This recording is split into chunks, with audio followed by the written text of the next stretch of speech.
this week's episode, we talk to travel, fashion and commercial photographer Lucy Laucht, who's based out of London and New York. We talk about Instagram, cats, likers, and the good old friend of the photographer, Imposter syndrome. It's a cracker of a chat, and we hope you enjoy. So, Tom, welcome along for the podcast. Are you sitting comfortably? Welcome along.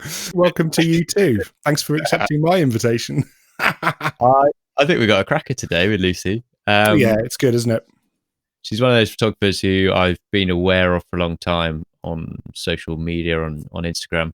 And something really magical about her work and the way that she shoots that's kind of got this slightly nostalgic, romantic kind of timelessness, which I love. I'm excited to hear about her kind of approach. Her color work is just sublime. It is just really, really beautiful color. So yeah, she's great. She's great fun, full of dad jokes. So and cats. She's not full of cats. Obviously, that would be impossible. No, I mean, if anyone's, it's just a bit weird. But if anyone's been following her on her Insta story, she's been going through Catmageddon with kittens. But she's not the only person who's been going through Catmageddon, because for some reason you told me the other day that you've accidentally adopted a blind cat. Deaf. I don't think. Sorry, right. I don't think he's blind. He has got one blue eye and one green eye. Yes. I mean, I know this isn't a cat podcast, so it pains me to go into this, but we lost our cat during Corona. Like, didn't lose him. We know where he is. He's dead.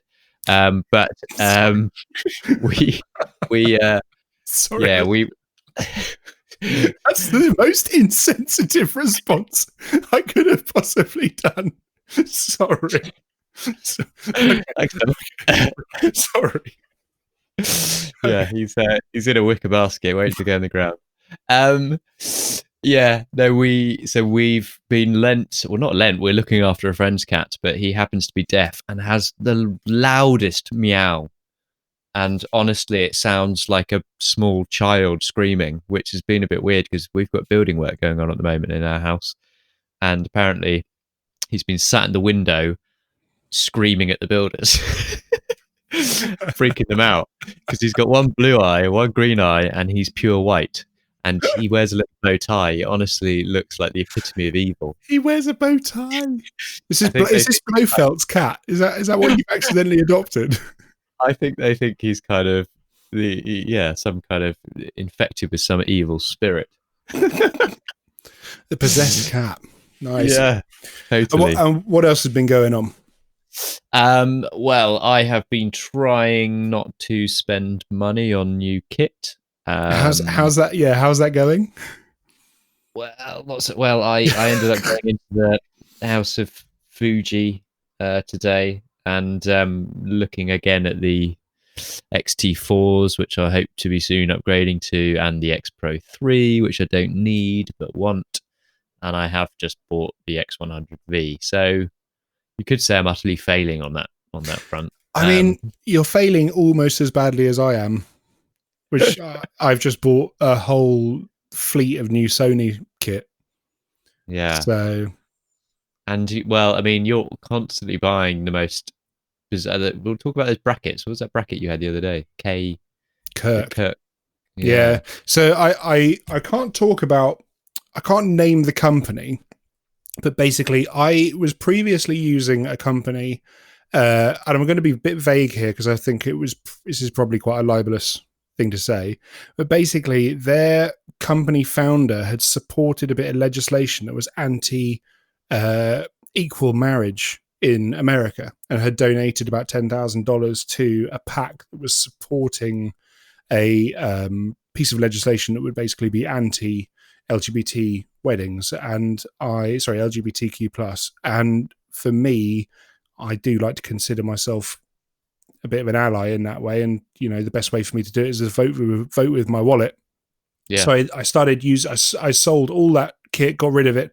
Not a single piece in the house, and then bought Pro Media Gear, who do their own version. It's really good stuff. But now I'm getting rid of that because they don't. I think they do one for the Sonys, but I found a Kirk one which is really beautifully formed. I And think it at some has. point we should give listeners your eBay handle because they can just hang around in the wings waiting for you to sell off your kit again. It's every 2 weeks currently. But yeah, big eBay sale coming in about a week or so. So keep looking up. Well, it looked really good. It looked like a good system. It's I've been having fun with HDMI ports failing on cameras. Yeah, I don't know. It's kit, man. It's a pain in the ass, isn't it? I mean, we love it and we hate it. I mean, I tend to just love it because as soon as I hate it, I get rid of it. And so I guess it is kind of love hate because I do eBay things every week.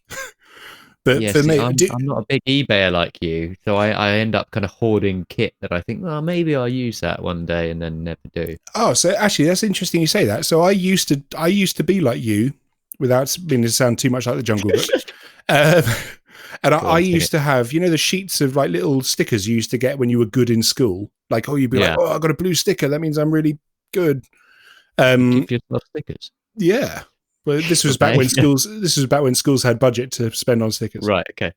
And I had sheets of these stickers, and I would put a blue sticker on everything. So I would go into I had a lockup at the time, and I would go through and I would put a blue sticker on every bit of gear I owned. And then every time I used a bit of gear, I would take the sticker off. Right. And so I do that with blue tape. I hope we've not got the same shade of blue. Well, that would be awkward, wouldn't it?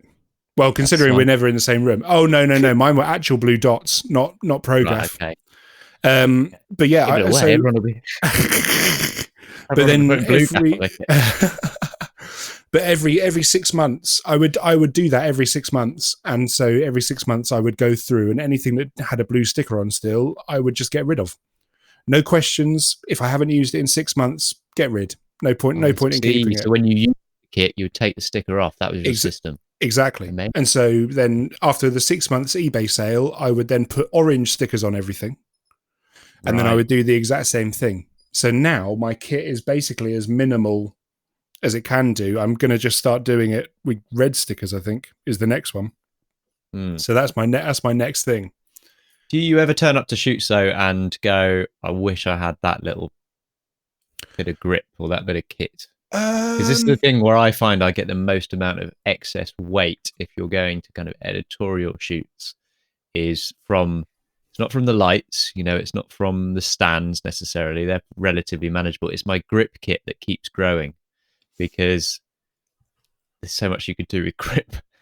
Yeah, it's frustrating. But there are ways around the weight issue, like Matthews, for example. We all love the Matthews stuff. And they're like, grip heads are like industry standard. They do a thing called mini grip. I don't know if you've seen that, but it's basically made of plastic resin, and it weighs a fifth of what the metal stuff does. And it's not quite as strong, but is it strong enough for 90% of the stuff? Do they do that? Like super clamps, so mini grips are basically they're just like a grip head, but they do kind of like extensions. It's basically for holding small flags and things like that. Right. Okay, but actually, for most of the stuff we would use it for, like you and I, we tend to use quite small bits of kit, and actually most of the time it'd probably be all right. See, I'm waiting for somebody to come up with, I saw the other day you'd got a great Lassolite pop-up reflector. Right. Yeah, I did. Yeah, I can't remember what it's called, the Halo. And it's so I for years I've used the Profoto, the foldy ones that are always really funny when you give them to people and they can't fold them up, and then they end up breaking them. But that's always my test for an assistant. I throw them that and they say put it away. And if they're 10 minutes later, you get rid of. Yeah. Well, yeah. I'll show them twice, and then if they can't do it the third time, I think that's probably quite fair enough. I'm joking, guys. I don't really do that. It's actually the second time. You only get one opportunity. But yeah, the Halo stuff, it folds down. I can fit 4 of those Halo reflectors in the space of what I used to be able to store one of the Profoto ones. Oh, wow. That's how small and compact it is. See, I'm waiting for a brand to start doing a good flag kit. I mean, there are good flag kits out there, but they're monstrously expensive. and a collapsible flag kit. I guess, I mean, I use Lusterlight. Are they Sky Rapids or Skylights. Skylights? Yeah. Yeah.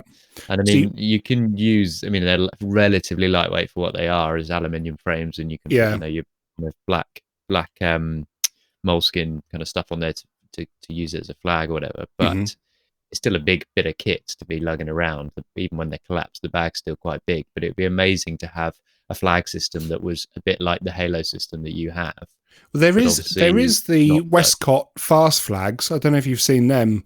They're good, and they're not very strong when they're put together. right. I bought a set about 6 months ago, and I just felt they were very flimsy. It would be like you say, it would be Did right. they It would still be have the great. sticker on them when you sold them? Green sticker on that one, yeah. Yeah. Which they were good, but I don't know if I'd. Well, I got rid of them, so obviously I couldn't have enjoyed them that much. But I used to use a guy called Manhan, who used to make a load of stuff for the TV guys, and he was based out of Wembley. But I think I emailed him a couple of weeks ago trying to get some custom flag sizes made up, and he messaged me back saying that he'd been broken into and had all his stuff nicked. So he was currently out of business, which I thought was very sad. So I'm Yeah. hoping at some point he does get back up because his stuff was great, really nicely handmade stuff.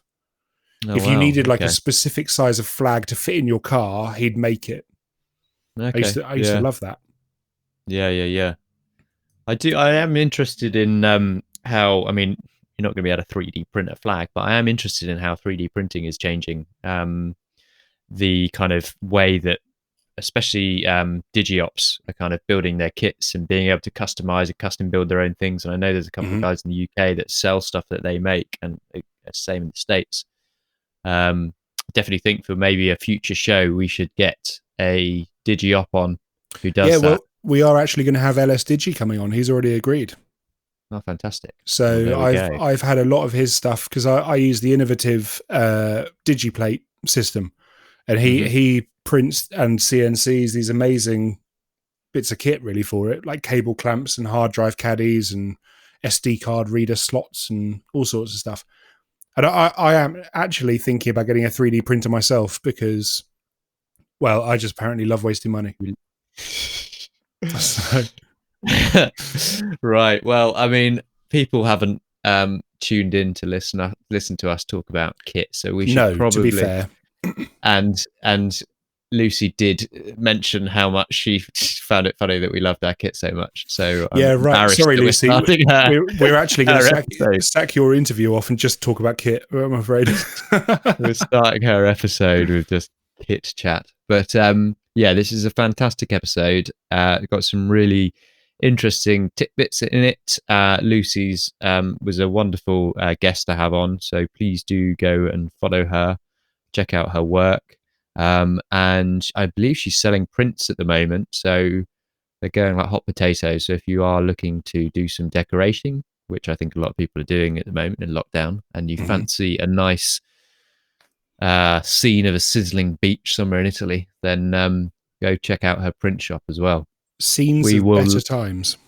Yeah, indeed. We will link to all the various things we've talked about as well in the show notes, so make sure you check them out. All of Tom's shameless kit chat will be linked in the show notes so that you can, in your own discreet time, when. Yeah. Well, our next episode is actually going to be us chatting about productivity, and so I'm sure at some point there'll be a bit more kit talk and stuff like that. Oh my goodness, it's going to be so much kit. I can't wait. Software chat as well. Software chat. Oh, software. For that, I'm going to be the equivalent of kind of Carl Pilkington and to your Ricky Gervais. I think I'm just going to sit there like the proverbial idiot, kind of not really being able to put much input into it. But I don't know, man. You're not that bad. You're quite smart. Cool. Well, listen, Lucy made me not hate Instagram, so I'm hoping that is going to be how she makes you guys feel. I used to have a genuine phobia of the thing. Social media for me, I don't know. I used to love it, and now I kind of just hate it. But now, after speaking to Lucy, I'm kind of starting to get back a bit. Again. Yeah, I am actually. And she was wonderful to chat to. So I hope you enjoy it. Okay, so welcome to the show. This week we are joined by Lucy Laucht, photographer, cat lady, and former frequent flyer, or more aptly, fashion and travel photographer. Best intro ever. Lucy, welcome to the show. Thanks. I mean, I say cat lady because we've already had a cat attacking the keyboard at your end. How many have you got in the house? I have 4 cats right now. I've gone from 0 to 4 in lockdown. 0 to 4. I mean, it was a bold move to adopt a cat who was pregnant. I had no idea she was pregnant, in my defense.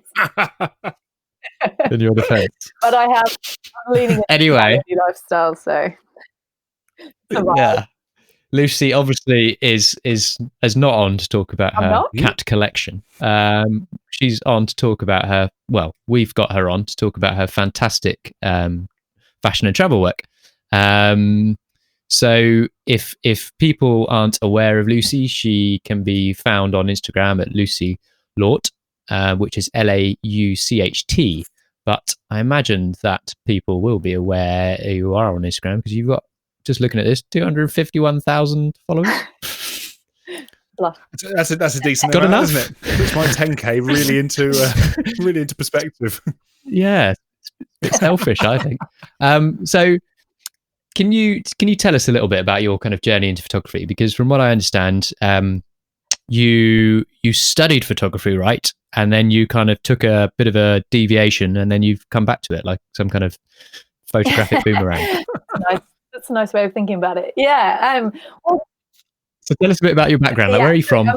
I sound like still black. Myself, Birmingham originally, Birmingham, UK, not Birmingham, Alabama. Sorry. Okay. That was my computer making noise, which I've turned off now. I remember my first recording. So I'm originally from Birmingham, and my dad was actually a photographer. So when we were growing up, we had a dark room in the attic, which was a source of endless curiosity and fascination for us as kids. So I guess I grew up in a pretty artistic and creative home, which influenced my decision to then study the arts. So I went on to college, I was studying photography. I don't think, looking back, I was perhaps the best student at the time. I seemed to favor partying maybe more than I did picking up the camera, but my tutor wasn't too impressed with me. And I really clearly remember him saying to me one day, sitting me down, saying, look, you have no eye for a photograph, and I think that you would be best to pursue a different area of the arts or a different area of kind of creative endeavor. So I kind of listened to him, and I thought, well, I'm going to put that camera down. And I did, which is kind of sad, I think, but anyway, that's that. And, you know, the major catalyst for picking up the camera again for me was I actually lost my brother in 2010. And he was like a really, really creative soul. He was in London studying at Chelsea, and he was a photographer and an amazing artist. And I inherited all his cameras. And that was kind of when I picked it back up. And I felt like looking through that viewfinder was perhaps like seeing things the way he did. And so shortly after he passed away, I moved to New York and was desperate to just earn some money and get a visa. So I kind of did anything I could and fell into a production job with an agency there, and worked on editorial shoot production with some amazing photographers like David Sims, which was just completely eye-opening to me and was a reminder that, you know, of how amazing the industry is. And I wanted to get back into that. And then I moved to J. Crew, which was a big, successful retail brand, not so anymore, but at the time it was. And I worked there with some incredible photographers and some really creative people. And I guess so I was always in that orbit of that world, whether it was in production or kind of commissioning photographers. And then I was like jobbing on the side or on like weekends or getting time off to do some freelance jobs, but not really feeling confident that I could take the leap. And then eventually a really good friend of mine who has become somewhat of a mentor for me, his name's Brian DeBala, and he is an incredible photographer. And he sort of just said, like, get one good gig, and if it's going to support you, just take that leap. And I did. And and I've been shooting since then. So story. And what year was that? That Full-time. was kind of that was 2015 when I went freelance Wow. full-time, and I had been shooting on the side for a few years before that, but not seriously. But I did it. It took me a really long time to feel that I was able to call myself a photographer, because I think it was a combination of not having perhaps the formal education in it, or maybe just not feeling experienced enough. And I think that led to some pretty like severe imposter syndrome for me as a photographer coming up that I had to deal with. And now I can sort of confidently say, yeah, I'm a photographer. That's what I do. But for a long time, I was like, oh, God, I feel like a fraud. Yeah, that's an interesting point, because I think a lot of photographers experience that at some point in their career, is that kind of sense of imposter syndrome. And I think it's quite common in lots of creative fields, not just photography. But do you think that maybe being in New York, it's a very competitive arena?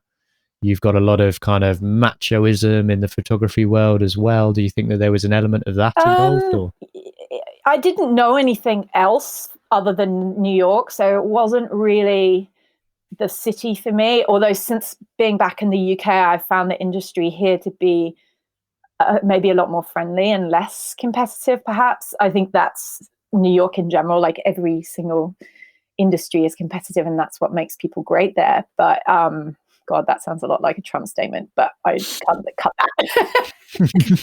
make New York great again. What are you talking about? You're wearing your MAGA hat for listeners at home. To just go on record, I am not a Trump supporter. I hate that man with every cell in my body. I have had some situations where I've been on a shoot, perhaps with a entirely male crew, or work. This is a generalization, but I feel like, yes, I have had some work situations where I've worked with kind of older guys who have made me feel way less experienced and inferior. I don't know how much that's been kind of me projecting that onto myself. But, you know, in the end, I went to therapy to get over my imposter syndrome. Like it was really a big deal for me having to get over that.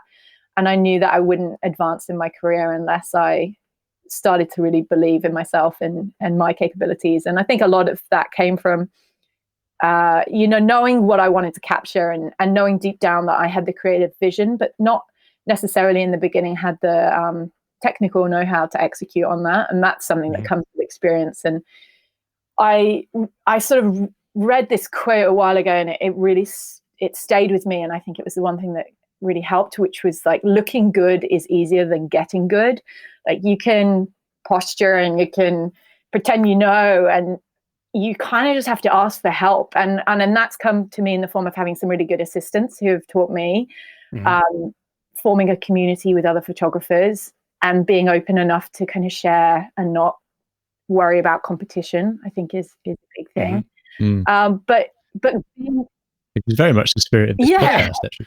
Basically why we started it. Yeah.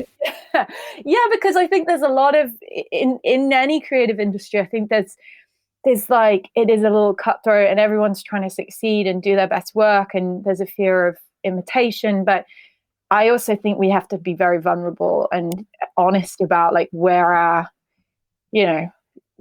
weaknesses are and what we need to learn and where we need help. And that's been a big learning for me, is just sort of saying like, actually, I don't know what the hell I'm doing here. Like, rather, and that's okay, because you're going to learn. But that's the big step, isn't it? Kind of putting your hand up and going, do you know what? Actually, can't we get this fucking light out? Can someone? It's very much, I think, part of the process. But I'd be to go back to when you spoke to someone about your own feelings of imposter syndrome. Is there anything that you really took away from that would be helpful to any of our listeners who are currently going through and struggling with that themselves? Is there any advice that you kind of felt you took away from that is relevant to or could be relevant to other people? You touched on it a little bit, I think, there, but is there anything that really kind of stuck out to you? Yeah, I think, well, there's a couple of things, and this will actually segue into another question that we had, which is like, how do I prepare for a shoot? But I think as you develop as a photographer, everybody finds their own eye, their own subject, their field.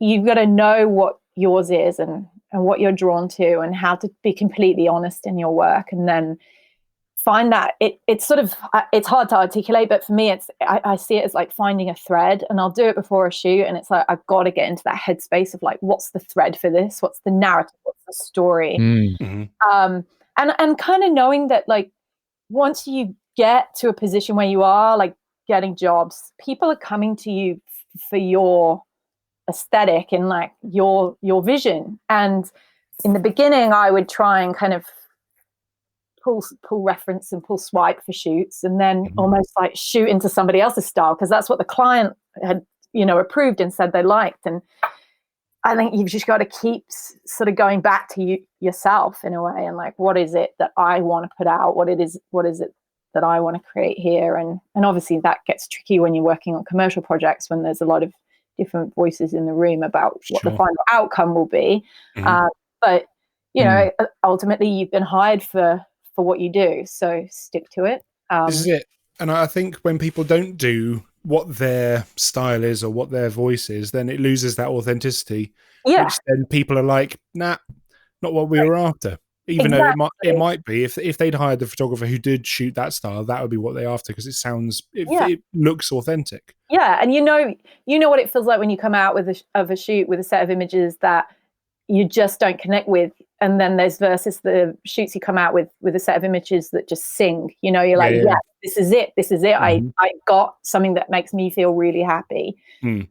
Don't care what the client thinks at this point, because I'm really happy. But you know, I think also just kind of back to the going through that work that I did to get over the imposter syndrome, is it's not just about imposter syndrome in photography. It's about being comfortable within yourself as a person, as a human, believing you're enough, which is like a whole different podcast. But you know, having that confidence and like being at ease with yourself, and that was a big thing that I had to work through to get to be on set with a big team on commercial jobs where I could walk on and just feel ease with myself and know that I could create something and feel confident about that. And it is really tough. It's really tough, and I don't think people talk a lot about the stress of that in this profession. And you don't see a lot of that on Instagram or in the resulting images when it's raining and your client's sitting there looking at you saying, well, okay, what's the rain contingency plan? And like, where's this gear it's missing? And like all those other things that happen, you know, and you've got to just be like, it's okay, we've got it sorted, don't worry. Yeah. The old smile and wave. Yeah. If in doubt, throw a kitten in, you know, it always distracts people. So that's fascinating, like that you've kind of had to go on that journey. I mean, when you look at your work, and for anybody who's kind of bringing up your feed as we speak, like you go through your website but also your Instagram, there is so much. To me, I look at it and I can immediately spot a picture that you've taken. Like there's such an amazing consistency to your work and to your eye, like a really beautiful use of color. There's a real naturalistic kind of feeling to it that I love. You know, some of the shots where you've got kind of movement and emotion, and especially that element of emotion I find really resonates in your work. When you're kind of, obviously when you're putting stuff out there on social media, how have you, because you have a large following, how have you felt that that's kind of helped or hindered you? Do you use it as a sounding board, or are you now in a position where you kind of need to be careful about what you share, etc., like that? I mean, how does that all kind of work for you? Because how did you grow your following initially? Like it was something that... Well, if you care to scroll back through my Instagram feed until 2010, you'll find a lovely shot of me holding some salmon steaks and then a really blurry shot of a snowy street in New York. So look, I was great from the start. Just kidding. No, I mean, they're pretty bad. I think I was just on there from the beginning when Instagram launched, which helped. I got into taking pictures of my feet against tiled floors, which people seem to like. Grew a following, and then actually my breakthrough moment was when Lauren Conrad, who was the actress in The Hills, don't know if you remember that, she did a roundup on her website of like people to follow on Instagram, and I was one of them, and that really kind of, that was it. That was the moment. I would like to say it's my work, but it wasn't. It was Lauren Conrad. Thanks, Lauren. I have a funny. I loved The Hills, actually. Bizarrely, there was who was the bloke who wore all the crystals? Yeah, no idea, mate. So there was a guy. You're revealing a lot about yourself. Because I just walk, when you kind of walk in and someone else is watching a TV show, and then this is your only memory of that TV show. My wife was watching The Hills. Yeah. Spencer, that was his name, Spencer. Okay, yeah. And he came, I walked in, and he came in, and he goes, he's wearing about 35,000 crystals around his neck. He goes, I think I need a couple more crystals. And it's like, dude, they clearly don't work. You've already got 20 around your neck. And that, my friend, is The Hills. For crystals. Tom sat in his office with a big poster of The Hills. Just out of shot. I'm so glad, because I've explained that story to a few people and they don't have any knowledge of what The Hills is. So I feel like I've got an I Love Spencer tattoo. Sadly, I don't remember Spencer, but anyway, Lauren it might not have been The Hills. I might have just made that whole thing up. Like you're talking about a different show, but anyway, moving on. Moving on. So you started from that, and it helped to build your following, and then. So I think sort of to take a step back and just talk about social in general, maybe, or are we going to do that anyway? Yeah. No. That could be our segue. Yeah. So social media in general, I think, and I was thinking about this before the podcast, trying to do my homework about what I was going to say, and there were real positive and negatives to it. And I think obviously having an Instagram presence, which is kind of a surreal thing to have, for me, it's brought me a lot of work. And I mean, it's a fantastic portfolio for me.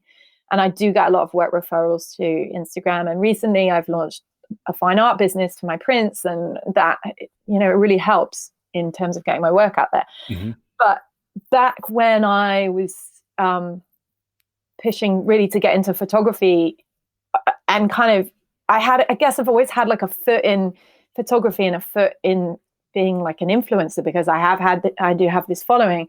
I did feel like it devalued me as a photographer, and pushed me into the influencer category. And I really want to emphasize here that I don't use the word influencer in a negative sense at all. I just think they're two very different things. Like, being an influencer is definitely more lucrative than being a photographer. Currently. Currently. Yeah, totally.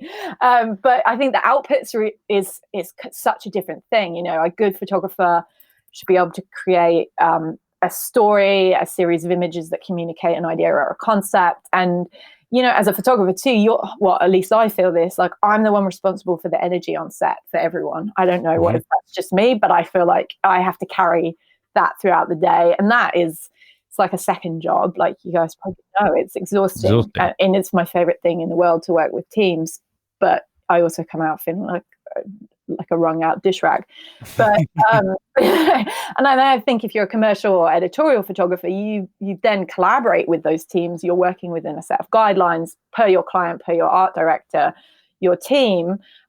Whereas an influencer, it's just a very different role. And I know a lot of influencers and friends with them, and follow influencers that create really beautiful and thoughtful content. So I don't like to talk about that negatively at all. I just think and maybe I remembered actually kind of what made me think about why I say perhaps having a big following made me feel like I devalued my work. But I was at a party in New York once, which that sounds really bougie, but it was just a really weird house in Greenpoint. It wasn't like a fancy party, but I was chatting to this photographer, and I was like, "Oh, are you on Instagram?" And he was like, "No, I'm not." Like old school photography, and like.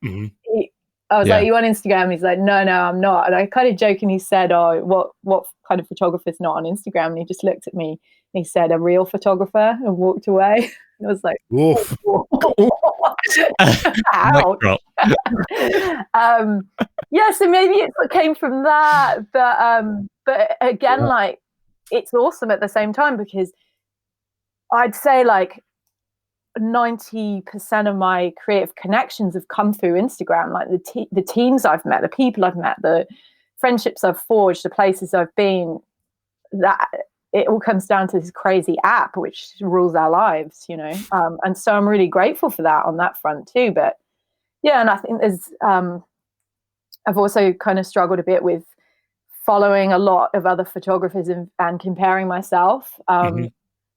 That was something I became really conscious of last year, particularly like I was following a lot of influencers, photographers, getting them mixed up now myself, but that, were jobbing all the time or always looked like they were on shoots. And like, I was like, wow, I'm not shooting as much. Like, is that because I'm failing? Oh my God. And, like getting into this spiral of just like, I'm not good enough. I'm not doing enough. I'm not working hard enough. I'm not working with forming the right teams and all of this. And I realized I had to kind of pull it back and like put a 1 hour a day limit on Instagram to save myself. That's probably quite sensible. Yeah. There is a huge amount of willy waving on yeah.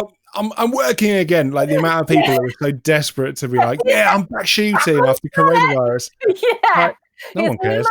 This is it, right?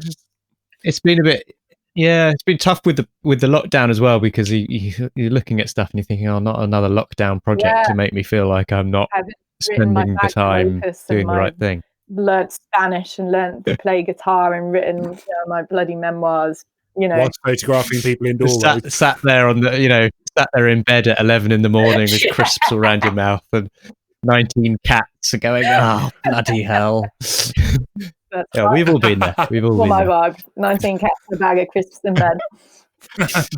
Whenever I think of that, I always think of that kind of Alan Partridge with his Toblerone, kind of just sat in a car park. drove to Scunthorpe in his bare feet. Yeah. Sorry, it's probably a niche reference, but anyway. Yeah. So that was a long ramble. Did I answer the question? No, it was good. No, that's good. And I think what I liked about that is I've very much been aware of the dangers of social media in terms of affecting the way that you think about your own work. And obviously it does influence you. And I've always been quite careful about who I follow on Instagram in terms of trying to really follow people whose work inspires me rather than just following for the sake of following. I'm still surprised you don't follow me. Bit awkward to find this out now, but still.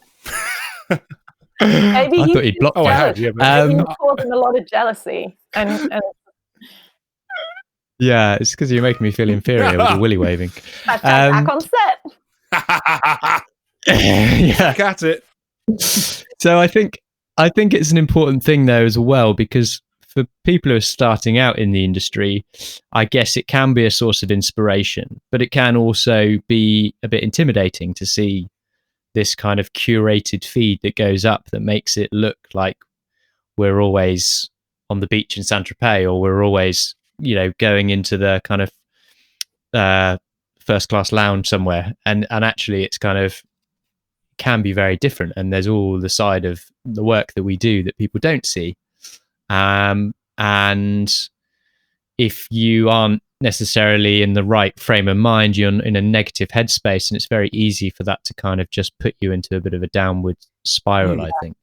So I mean, the reason I'm interested in it, because you must get a lot of messages online, and managing your social media, and in terms of dealing with, I imagine nowadays, I mean, I've had work inquiries through Instagram, I'm sure you have too, but sometimes they're so bizarre that it's hard to work out what's legitimate and what's just total waste of time, and what's kind of, the way that people, nowadays, like clients kind of sending you a WhatsApp message as a way of introduction, and it will be kind of with emojis, and you're thinking, well, call me old fashioned, but I prefer like an email with, a brief. In my bio, please no DM, because they just, in between the responses to the cat videos, I don't want to get a job right now. So email me, don't DM me.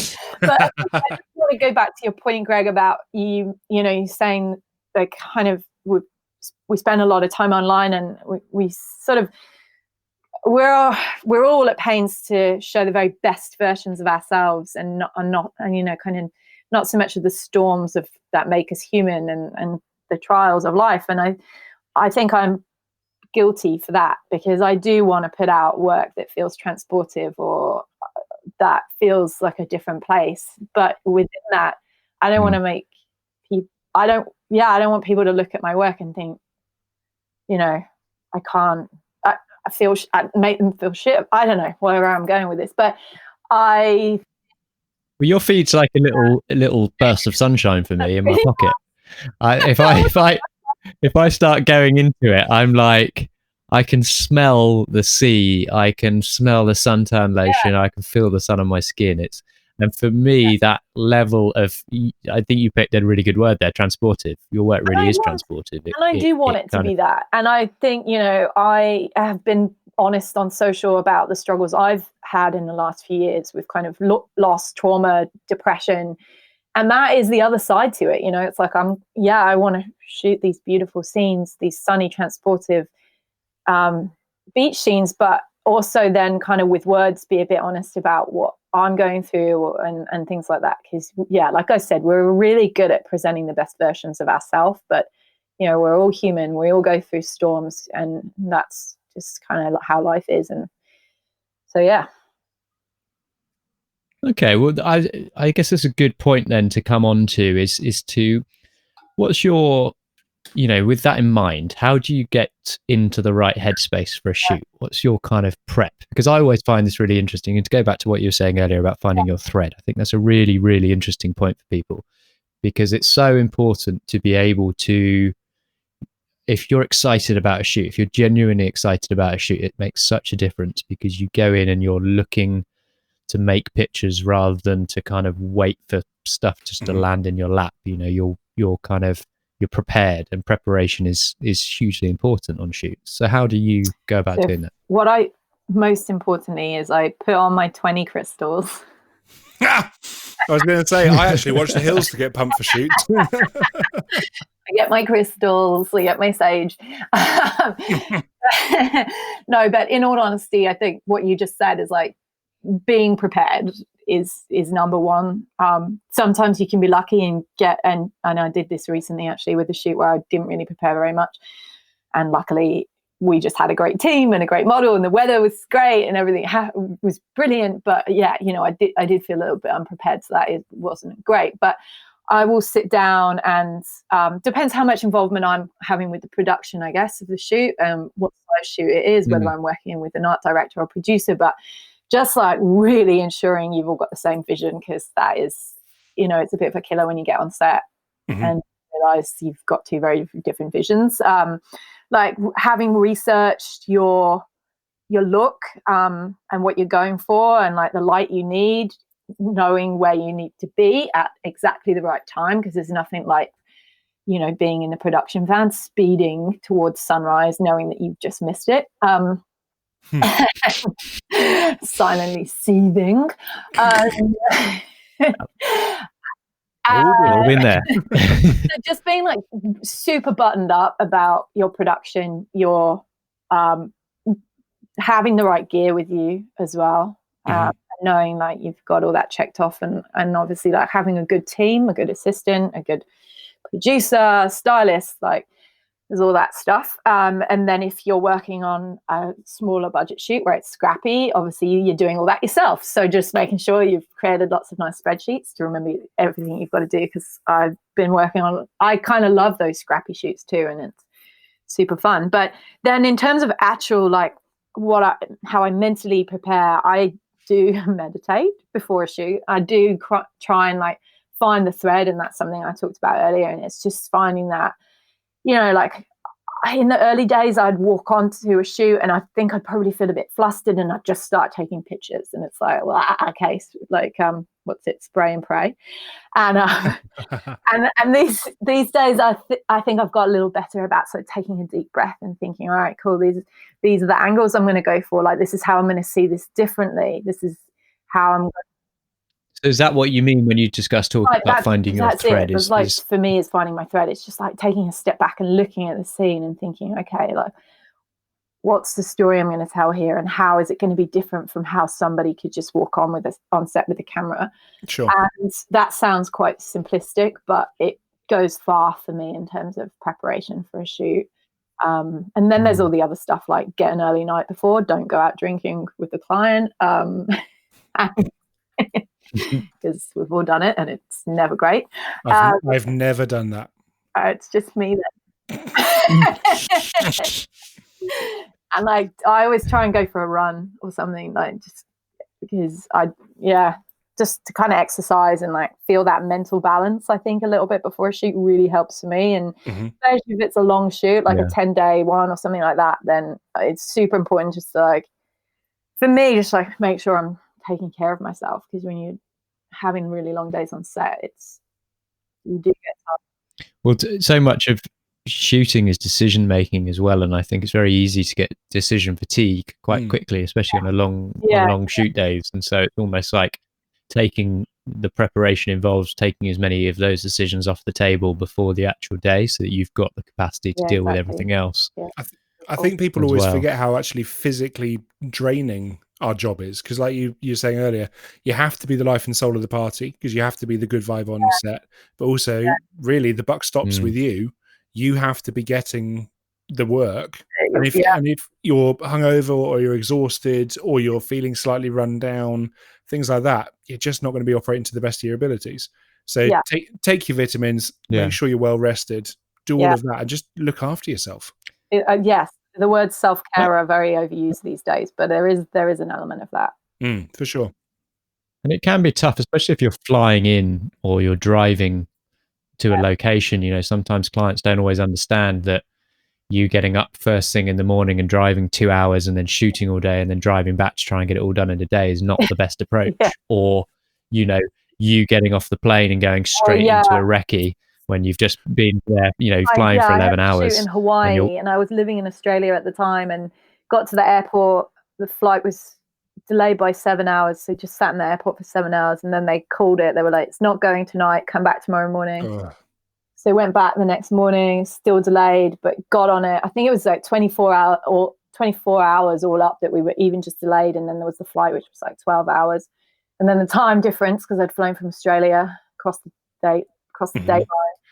And then got there at maybe 4 a.m, and the shoot started at 7. And I just producer like, "Is there any chance I could just get a couple more hours to sleep?" And they were like, "Nah, we've got it all planned out." And I was like, "Okay, it's all good, don't worry." Cool. Felt like that shoot I just never gave my best. I wasn't happy with how the images came out, but like that was not all my fault. Even though that shoot, I did carry that for a long time, feeling like I came out of it, because I think we've probably, you know, you guys know how this feels, but when you come out of a shoot where like you're not happy with the images, and maybe you think the client's probably not that happy with the images, and it like really dented me for a long time. I was like, "Oh God, I don't want to do this anymore." I don't know how many. It can really affect you. I also it doesn't tend to happen very often, but I kind of I can kind of count them on my hand, and I'm just like, I still think about them. I still think about those shoots, but in a way, it's good to be able to reflect like that, because if you come out of every shoot being like, "Whoa, that's fucking smash that," like it's like when all the kids at school, right? This is going to sound terrible. This is when all the kids came out of school, and you'd come out of the exam and be like, "Oh, I found that quite hard," and then they'd be like, the kids would be like, "Whoa, that went well. I thought that was the easiest thing ever," and they got the worst marks, and you did all right. But it's like being able to reflect back on things is just super useful. And of course, you've got to just take the learnings from these and realize, you know, even though, like you said, the buck stops with you as the photographer because you're delivering the images, there is so many elements that go into a shoot and make it successful, from the model to the light to the crew to the location to how long you travel to get there. You know, there's so many variables. But when it all comes together, I used to keep a notebook. With from shoots if I'd kind of did something that didn't work out, or there was like a takeaway that I thought would help in future. I used to just try and keep kind of notes on everything. Great idea. I do that with Google Doc. Yeah, okay. I was going to ask, because I think it's also this thing of you never really stop learning. However long you do this career, you never stop learning. There's always mistakes to be made. There's always things to be learned. And I know it's a cliche to say you're only as good as your last shoot, but if you kind of get into that mindset, then it's very easy to beat yourself up when you have a bad shoot, or you have a shoot where, and it does happen quite a lot on shoots where you will see stuff that just you're never going to be able to get, but because you've seen it and then you think, oh, I wish I could have got that somehow, in your head, like whatever you have got is going to be difficult to live up to. And I find that generally those things fade in time, and you go and sit back and look at the edit a week later when you're emotionally more distant from it. It's easier to actually see the good stuff. That is, I love shooting film in a way because of that reason. Like it's almost a given for me that I'll come off a shoot, I'll be looking at images on the plane home, or like however I'm looking at them with the art director on set, and I'm like, oh, I don't know how I feel about all this, and then I'll go away. Yeah. And I need that space from the shoot, I think. And then particularly with film, that's why I love it so much. Obviously, getting a backpack a few days later and sort of seeing those moments, and not. Well, it gives you a legitimate excuse, doesn't it? Not to, if you turn around to an art director and say, yeah, I just don't really want to look at the work today. Can we come back in a week? They'd be like, why? Whereas if you've got film, it's out of your control. Is that sense of like. I think I was reading, oh my God, I might get this reference wrong, but I think it was Cartier-Bresson that he wouldn't look at his film for like a year or something. Oh, I hope it was him. I don't know. Might have to fact check that.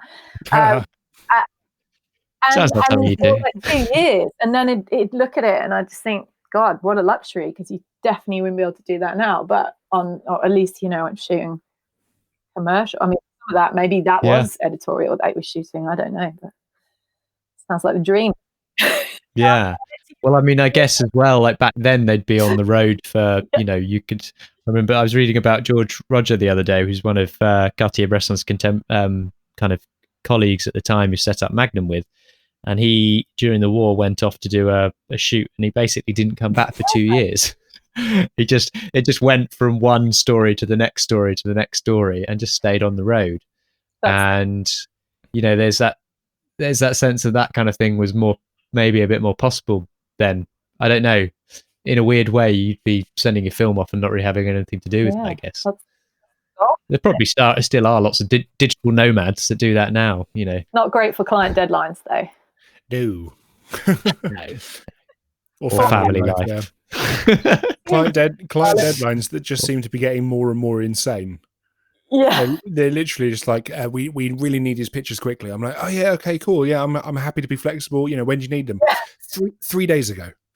You go, oh right. Yeah. Okay. All right. Yeah, cool. Yeah. I'll just edit 400 raw files for you, and don't worry about it. Oh, it is wild. So how do you, like, going back to your shoot, when you're kind of you found your thread? Do you have a moment where you feel like you reach a state of flow in your shooting? And because I only asked this because I was thinking about these questions, and for me, I think reaching a state of flow is quite a rare. I could probably count it on one hand when I truly feel like I've been in that. In terms of over maybe half a year, 6 months of shoots, or even a year's worth of shoots, I could probably count on one hand times when I feel like I really kind of got into the zone, like really, really in the zone. And I guess it's different for everybody. But do you have any kind of process that helps you get into that state of flow? And do you find that is something that you can easily kind of get into, or do you have kind of, I don't know, any tips or tricks of how you manage that? Yeah, and I think it depends what you're shooting. So if I'm shooting fashion stuff, I find it way easier to get into flow, just because I mean, it sounds cliche, but like to connect with the subject. And usually I'll hang out with the model for a little bit and just chat shit and find out what you both like, and usually make some dumb jokes, I guess. And then, just bring a bit of energy. And like, I've really found like a flow with my shoot days when it is kind of fashion or like a human focus. We'll probably start out in the morning, first few shots, so you know how they are with the first few shots with the team. You're like, everyone's just figuring each other out, and the energy, it's like kind of getting there. And then for me, it's like 11 a.m. and it's like, bam, okay, we all got this. Like, we're all kind of fighting. Beat the tiger, beat the tiger. Yeah. And then like, if if you recorded me, I'd probably be saying like most stupid, awful things. But it's just like, I don't know, I just get like super energetic being with a team of people. And if everyone's awesome and we're getting on, then like I'm in flow. And I've been super lucky, I guess, that I've never really been with a team where that hasn't flowed. Or if I have, at least 50% of the team's been awesome. And then the rest, whatever.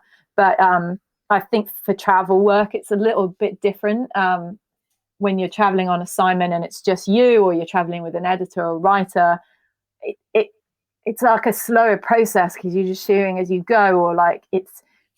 Whereas with what I love about the fashion work, it's like a day, internal. right? You're just building, and then by 5 o'clock, everyone's like exhausted, but they're just pushing for the last shots of the day.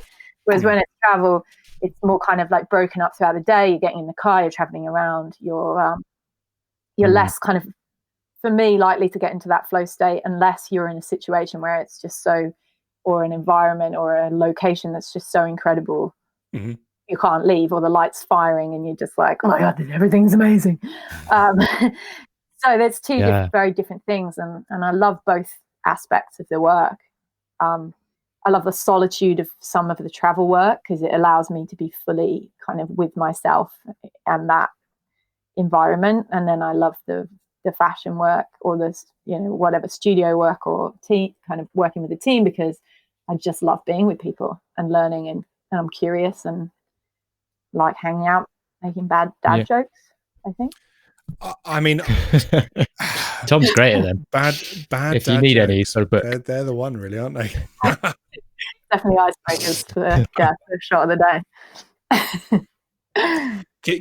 Kindred spirits. Is there anything in terms of spirits? Should we have a side chat after? Oh yes. Is there anything in terms of kind of gear or kit that you take along to shoots that helps you really kind of get into a flow? I know from personal experience, for example, and I've talked before on the podcast about sometimes using a certain camera or certain format of shooting will make me think differently about the pictures I'm taking. It can slow you down, or it can, if you're shooting black and white film, it kind of channels the way that you're thinking creatively. So it helps to mold your responses to stuff. Is there anything that you take along on shoots to kind of help that process yourself? Yeah, definitely. I think, well, first off, I started shooting the Canon 5D series, which I do still use for certain commercial jobs, but I've almost pretty much fully switched to Leica now. I find that I shoot a Leica M10, and it's such a small camera. It just seems so small and unobtrusive. And I think people seem more at ease with it. Certainly film cameras, especially when you're doing travel and street photography work, I think film cameras are the way to go. Like toting a Canon 5D Mark IV around the streets of Peru is like everyone's just running, It's like, what is that? There's nothing that makes people feel at ease. I love the M10, and like I said, I've almost pretty much switched to it even for commercial work. It slows me down a lot because obviously it's manual focus, but I feel like that's gotten me to a place where I'm just so much more literate with a camera in terms of all the settings, because I shoot on full manual. So I just have to kind of be aware of that at the same time, although it's become like kind of an extension of my hand now, I guess, so I don't think about it too much. And then it's always good to have a Polaroid camera with you, just for like, it's a nice keepsake for people, especially with travel. I went to Cuba a few years ago for a shoot, and was kind of realizing like a lot of people there get their pictures taken, but none of them see it. Because back then, I don't really know quite what it's like at the moment, but there was really not that much access to internet. So I carried a Polaroid camera around and, kind of photographed kids and then gave them a picture. And it was so fun. Like kids love watching a picture develop on a Polaroid. Adults love it too. Yeah. So just having like a few things like that. And then it's a really nice thing for some, the clients to take away as well. It's like a little memento of the day. So yeah, I think it's quite interesting. I know that Fujifilm do an Instax printer, which is quite useful because it still emerges like it's not a true Polaroid. It's obviously the Fujifilm version of it, but A, the prints are less expensive, B, I've used it a lot when I've been working on NGO jobs in Africa and places where it's, you genuinely, you can be interacting with people that probably don't even own a picture of themselves sometimes. And to be able to kind of just give them something is fantastic. But the good thing about something like the Instax is you can, I believe it's the Instax, is you can link it up to your camera or to your phone and print a copy of the picture off that, which means you're not necessarily, because the thing with I also have a SX70 and a 600 SE, the peel apart Polaroid film, which is fantastic, but that stuff's like gold dust, and in a way you're like, I don't really want to give it away because I at least want to scan it first and then give it to you. But when you're in the field, that's not possible. Polaroid, I'm talking about the Instax, not the precious Polaroids. Okay, cool, yeah. I thought you were going away like dishing out Impossible Project, like you were an absolute baller. That's how I roll. Just yeah, as if they're like 50s spraying away. Yeah, I mean, shooting instant film is not cheap. It's insane, isn't it? What is it now currently? £2 a shot? Probably on. So yeah. The thing is, though, there is, I guess what it is we really do miss that tactile nature of being able to produce something that is physical rather than just a digital picture. And to go back to you shooting on film, and when you look at your work, some of the stuff I love the most is the stuff that does have imperfections to it. And that imperfection is what makes it almost kind of special, because that is a true moment that can never be repeated. It's not something that can be copied by somebody else. A lot of stuff on Instagram, for example, especially in the early days, was like this classic, this particular shot with a tiny person in the frame, and it's like, it's great, it's nice, whatever. But you then, I had a shoot last year, I think, in Santorini in Greece, and we were out there shooting parkour, so it was a bit random, but there were people, and we were shooting up on the rooftops, but there were people trying to queue, waiting for us to finish so they could all go up and get the exact same shot that they'd seen on Instagram, where they're kind of holding their hat that's slightly blowing in the breeze, and some poor Insta boyfriend kind of getting shouted at. That's the kind of the side of influencers that we all feel a bit sort of weird about, is that, I was in Italy and watched a girl take on and off her hat for at least an hour as her poor boyfriend captured it on his iPhone, DSLR, video, Polaroid. I was like, whoa, you've got this covered off. Like, I'm pretty sure you've got a shot in there somewhere. Yeah. You're not tempted to just yell out, that's a wrap! Move on to your next scene. It does make me sad, though, with these guys, that I'm just like, you could be at the Trevi Fountain, for example, and you're not truly experiencing, or you're not kind of, you're not looking at anything proper, or properly even, and you're just, it just seems like such a waste. It's almost just. There is that danger with photography, though, isn't there? Because you are then experiencing something through a frame, and we've all been guilty of it, I'm sure. We've been somewhere, I remember years ago, photographing the gorillas in Rwanda, and having to put my camera down because I just knew that if I just took pictures the entire time that we had allotted there, I wouldn't really remember it, and it wouldn't actually be something that was that special. And it was a difficult thing to do, because at the end of the day, I was being paid to be there to shoot pictures. But, I also it was something I'd wanted to experience since I was a kid. And I knew that if I just carried on looking through the viewfinder, you're missing so much. And it's part of the way that your brain actually processes, an experience is hindered, I think, when you are only looking at the screen of your phone or at the back of your camera. You've taken 1,000 pictures, but you didn't see it with your own eyes. It's like, I'm sure most people have experienced it when they've gone to a gig. People feel the need to film something that they'll probably never look at again. Video, never, right. With awful audio. And you think, just be in the moment. It's so much better. Leave the capturing it to us. We'll do it. Exactly. We can turn the audio down. So that's okay. That's fascinating. So basically, the using a bit of Polaroid or a bit of instant film and a bit of something a bit more mechanical like the Leica helps to kind of change the way you shoot. That does make sense. That's super interesting. Can I bring this back a little bit? I hate to do this. Can I bring it back a little bit to social media? Because obviously, whilst your work is sublime and your color work is genuinely some of the best I've seen, you have a very, very beautiful curated feed. Now, I put out a survey on my Instagram account a few weeks ago saying, how important is a curated feed to people? Yes or no, basically. And I kind of thought everyone would say it's a super, super important thing to have a curated feed. You must have it.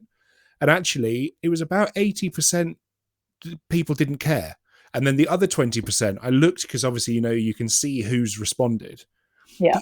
All of my editors, my commissioners, all of the people I know at agencies, they all just didn't care. They all just voted, no, it doesn't matter. The only people who voted yes were photographers. Oh, maybe that's like unconscious. They think it doesn't matter, but it does. I don't know. I think it's really important, but it's almost like it's like a self, like I have to feel satisfied with it myself to feel inspired and creative. So I think to a certain extent, I'm kind of just playing to my own OCD nature there, because everything has to sort of flow for me. Otherwise I feel uncomfortable about it. Do you find there's a bit of pressure then for the next image? One of the reasons I don't post as much as I should really do to Instagram is that I always feel like a certain level of pressure to post, something like in a curated feed or something like that. And for me, I stopped curating my feed a couple of weeks ago and I've posted loads and I've enjoyed posting again. Oh, that's a really good call. Yeah, probably. I do meticulously think about how the colors play together and how the images work. It's probably a bit of a waste of time, but yeah, I don't know. I think we'd all like our feeds to be a true reflection of the work we're producing and the work we feel really excited about.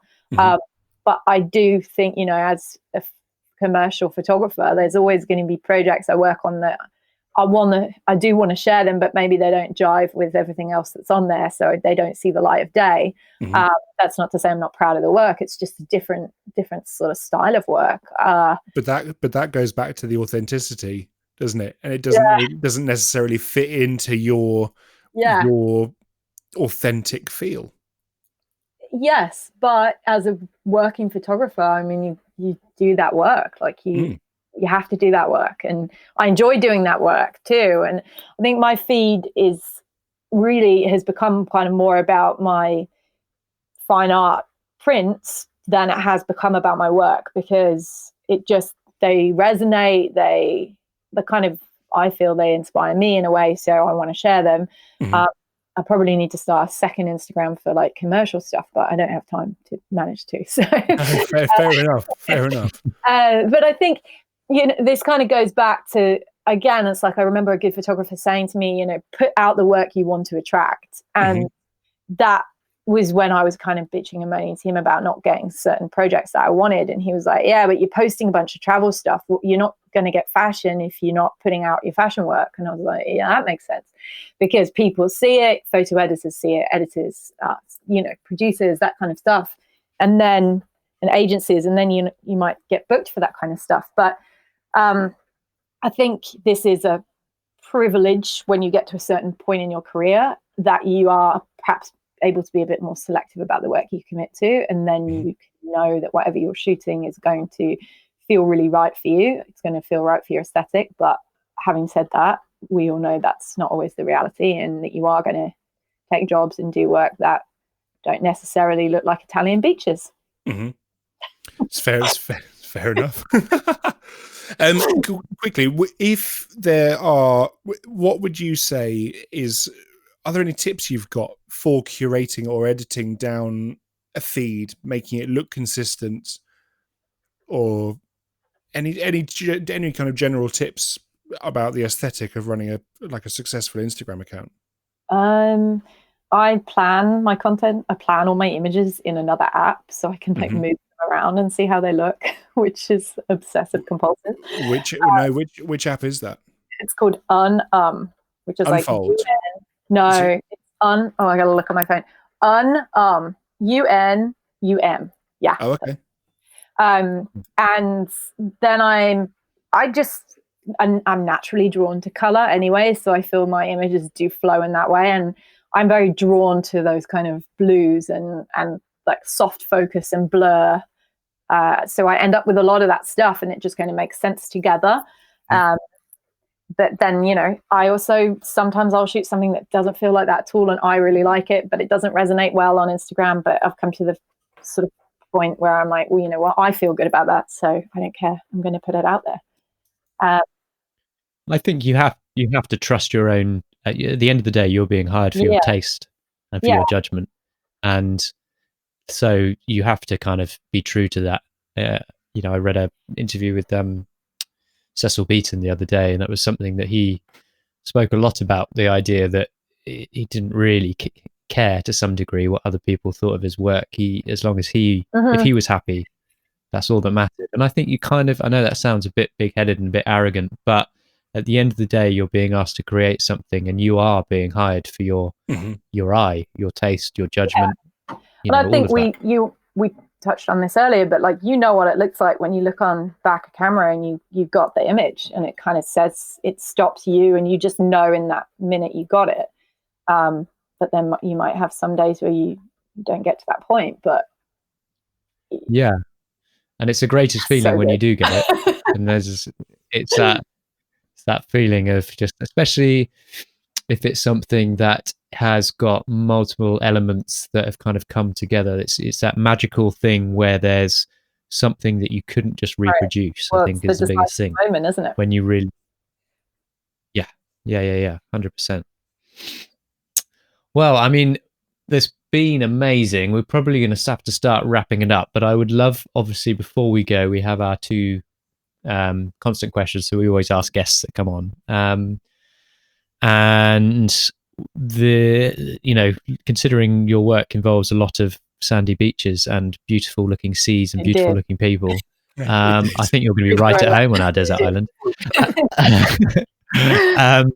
So what camera would you be likely to take with you? What's your desert island camera, and what's your desert island Facebook? Which so it's a tough call, but okay. So I have a camera which belonged to my dad when I was a kid, which is here, which is film camera.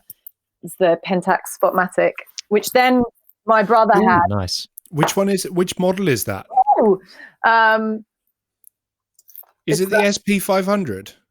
Oh, how do I even? It'll tell you on the top plate. SP, just SP. SP what though? Because interesting story about this particular camera. Pentax created an SP500 and SP1000, and they were referring to the top shutter speed. So one was 500 and one was 1000, right? 1000. Okay, right. So do you know that?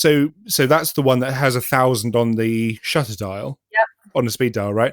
Yep. If you buy the SP500 and just turn it one more click on from SP500, it goes to 1000. But the only difference in the two models was they put your one has 1000 engraved on the speed dial, and the SP500. The mechanics are identical. They are the same camera. 1000. Buggers. Did they charge more for the 1000? Of course they did. Oh yeah. Well, there you go. But anyway, and then it was my brother's, and now it's mine, and I've shot all my print shop work on this camera, and I fucking love it. It's like a magic camera. But I would need a lot of film on a desert island for that camera. So my other camera would be the M10P. With which lens? Oh, tough question. That is tough, right? 35-1.4 seems to be a lot of people, but the Summilux 35 is amazing, but every time I shoot with the 50 Summilux, I'm like, oh, this is just a beautiful lens. It's tough. I mean, they are lovely lenses, to be fair. They are lovely lenses. So I might go Leica. I don't know. I'm actually probably going to take both, to be honest. Sorry. We'll allow it. Are you a silver or a black Leica user? Oh. What are you? Oh, yeah. Black. Flashy. Yeah. I'm black. Guys always go for that. Yeah. Do you know what, though? It's useless. Hang on, Greg, which one's that? Is that the M10 as well? Did You get Now- the Yeah, M10T the M10T. or the M10. Nice. So I would actually have an M10P, M240, and you know why? I'm a bit of a bully with my cameras, and I knock the crap out of them. M10 doesn't look as good as the M240 when it's had the paint chipped off, because the M240, I think, is the last one to have the brass. Has the brass. Now the M10 has Yeah. a weird silver, and it just doesn't. I don't know. It just doesn't look quite right for me. On aesthetic values. I just love when you look at all these kind of like the Vietnam photo books where they show pictures of the cameras. Oh, so Just good. those black chrome and brass. Oh, Yeah. huge. I do think there's some magic Yeah, in those Leica cameras, and There I'm is. not getting paid to Yeah. say that, but I do think there is some magic. Okay. Photo So what's your desert island okay, photo so- book then? I am going to say Hold Still by Sally Mann, which is actually, it's Ooh. not a straight photo book. It's kind of like a memoir with photographs, but Mhm. I just love this book, and you've got to read it. It's just such a beautiful story of kind of her journey as a photographer, and there is her photographs in there too, so it does technically make it a photo book, I think. But it's it's just a kind of interplay of narrative and image, and I love her work, and it was so kind of topical, not topical, but controversial when she did the work with her children. And she talked a lot about that, and how she kind of just pushed through and kept going, even in the face of, the media that came out around that. And she writes beautifully, and I found a lot of her words inspiring. So if I went to a desert island, I would need to look at photos, but I also need to read some words. So that's my book. There we go. I mean, her family book is fantastic. Is that the one with the? Is that the one with the I saw it smoking when I was child? Yeah. Right. Yeah. Yeah. If you like that, have you ever seen much of Larry No. Towell's work? Larry Towell, spelt Towell. Larry Magnum. Sorry. Magnum Did photographer. he have an autobiography Towel. called "Throwing in the Towel"? No, but he missed a trick, clearly. Terrible. He has a book called Family Album, which is I think it's Family Album, and from my front porch. Nothing to do with family albums, but it is like a family album. Life from my front porch does sound like a coronavirus project. Yeah. He was way ahead of his time because it came out in 2008.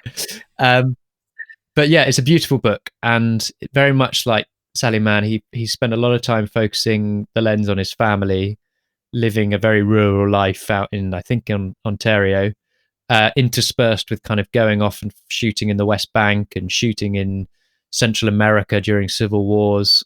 And yeah, the books are really nice. He did one on Afghanistan in 2014 that I would love to see, but I believe it's worth hundreds of pounds. So I've never seen a copy of it.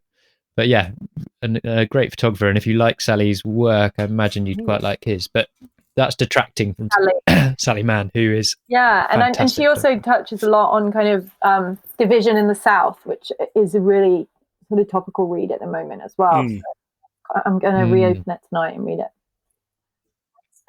Amazing. Well, I've never seen that biography, so that's gonna go on my. You should start like a little list. book club exchange as part of this podcast, where we don't have to keep buying new books, but we circulate them around. Ooh.